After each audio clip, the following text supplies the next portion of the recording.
తెలంగాణలో శాంతి భద్రతలకు భంగం కలిగించేందుకు బీజేపీతో కలిసి పవన్ రహస్య ఒప్పందం చేసుకున్నాడని మంత్రులు పొన్నం ప్రభాకర్, కోమటిరెడ్డి వెంకటరెడ్డి ఆరోపించారట. ఆ తర్వాత జూబ్లీ హిల్స్ ప్రెస్ మీట్ మార్పు అంటే ఈ సభ కాస్త జూబ్లీ హిల్స్ ప్రెస్ మీట్ కాడికి పోయింది. పవన్ కళ్యాణ్ సభ రద్దయింది కాబట్టి జూబ్లీ హిల్స్ లో సభకు అనుమతి లభించకపోవడంతో పవన్ కళ్యాణ్ ప్రత్యామ్నాయ వ్యూహాన్ని ఎంచుకున్నారు. నివాసంలో సమావేశం.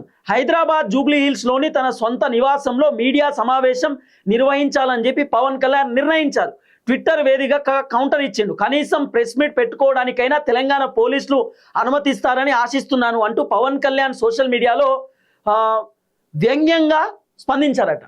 అంటే ఏంది, పవన్ కళ్యాణ్ డిఫరెంట్ కోణంలో అంటే ఎట్లా అంటే ఎక్కిరిస్తాం చూసిరా సరే అయితమే కానీ జూబ్లీ హిల్స్ అన్న పెట్టుకుంటా, దీనికన్నా పర్మిషన్ ఇస్తారా ఇయ్యరా అనేటటువంటి విధంగా పవన్ కళ్యాణ్ వ్యంగ్యంగా ఆయన స్పందించారనేది ట్విట్టర్లో పెట్టిండు అనేది ఒక అంశం. ట్విట్టర్లో నేను కూడా చూసిన ఇప్పటిదాకా పవన్ కళ్యాణ్ అట్లీస్ట్ నా ఇంట్లో నేను ప్రెస్ మీట్ పెట్టుకోవడానికైనా నాకు అవకాశం ఇవ్వండి అని చెప్పి ఆయన పెట్టిండు. తెలంగాణలో జనసేన భవిష్యత్తు వ్యూహం. తెలంగాణ రాష్ట్రంలో జనసేన వాస్తవానికి జనసేన బీజేపీ ఇద్దరు పొత్తు పెట్టుకొని తెలంగాణ రాష్ట్రంలో జిహెచ్ఎంసీ ఎన్నికలలో పోటీ చేద్దామనేటటువంటి ఆలోచనలో ఉన్నారట. మరి ఈ ఆలోచనలో ఉన్నప్పుడు ఇక్కడ ఉన్నటువంటి కాంగ్రెస్ పార్టీ దగ్గరికి రానిస్తారా? ఇప్పుడు ఆల్రెడీ ఆంధ్రాలో జగన్మోహన్ రెడ్డిని ఖతం చేసిరు.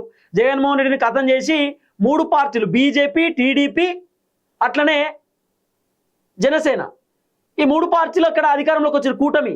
మళ్ళీ ఇక్కడ తెలంగాణ రాష్ట్రంలో ఒకవేళ భారతీయ జనతా పార్టీ, జనసేన, బీఆర్ఎస్ ఈ 3 కూటమిలోకి వచ్చి కాంగ్రెస్ పార్టీని ఖతం చేస్తే ఎట్లా పరిస్థితి?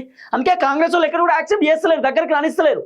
కానీ గమ్మత్ ఏంటంటే బీఆర్ఎస్ వాళ్ళు ఏం మాట్లాడతలేరు. ఇది ఇంకా గమ్మత్, బీఆర్ఎస్ వాళ్ళు మాట్లాడకపోవడం. సరే ఏది ఏమైనా మొత్తానికైతే పవన్ కళ్యాణ్ సభకు అనుమతి రాలేదు. ఈ రాజకీయ అడ్డంకులకు ఎదురైనప్పుడైనా తెలంగాణలో జనసేన పార్టీని బలోపేతం చేయాలని పవన్ కళ్యాణ్ భావిస్తున్నారు. రాబోయే greater Hyderabad municipal corporation, GHMC మరియు స్థానిక సంస్థల ఎన్నికలలో పోటీ చేయాలని వీలుగా స్థానిక నాయకులతో కలిసి వ్యూహాలు సిద్ధం చేస్తున్నారు. ఏదో పోటీ చేస్తాడు పవన్ అన్న తెలంగాణ రాష్ట్రంలో, అది వర్కౌట్ అయ్యేటటువంటి అవకాశాలు ఉండకపోవచ్చు. తెలంగాణ ఆల్రెడీ కొత్త పార్టీలు పుట్టుకుంటూనే వస్తున్నాయి. తీన్మార్మలన్న కొత్త పార్టీ వచ్చింది, కవితకు కొత్త పార్టీ, రేపమాపో పృథ్వీరాజ్ అన్న కొత్త పార్టీ వస్తుందట. పార్టీలు పుడుతూనే ఉన్నాయి. ఇంకా తెలంగాణ ఎన్ని పార్టీలు వస్తాయి? ఇంకా ఉన్న పార్టీలకే దిక్కుదికానం లేదు తెలంగాణ, ఇంకెన్ని పార్టీలు వస్తాయి? మళ్ళీ ఇప్పుడు జనసేన పార్టీ అట కొత్తగా.